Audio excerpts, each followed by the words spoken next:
All right, everybody, welcome back. I'm so excited for this deep dive. We're going to be talking about AI, more specifically, how it's playing out on like the global stage. It's a big one. It is a big one. Yeah. And just to give everyone some context, we found this super interesting English learning podcast. Yeah. And they were talking about some current events. Yeah.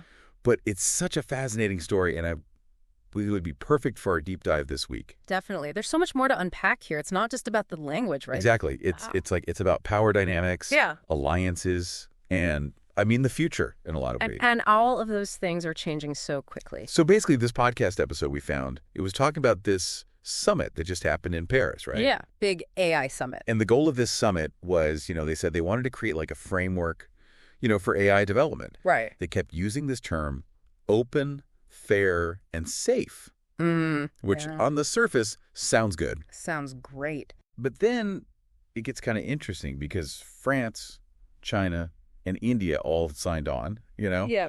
But then the UK and the US were just like, nope. Yeah. They're sitting this one out, which raises all sorts of questions. Well, that's what I was going to ask you. Like, what's going on here? Why are these like major players just like, we're good? Well, it sounds like the UK, they had some issues with the actual agreement, the specifics, and obviously they want to protect their own interests. I think that's the big takeaway. I'm reading between the lines. It seems like they might want to kind of go their own way with AI development. So they could end up like competing with the very framework that they're not even a part of. Potentially. Yeah. And, that could be really risky in a field as interconnected as AI. It's like, can you really go it alone in this game? Well, and then there's the U.S. Right. They're taking this whole other approach. Yeah. The U.S., well, their Vice President, J.D. Vance, has basically been urging Europe to be more, and I quote, positive about the potential of AI.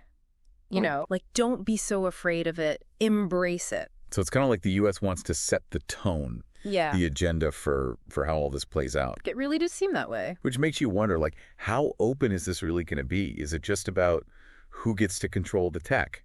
That's a huge question. And while all of this is going on, you also have these really complex ethical concerns that are kind of bubbling up.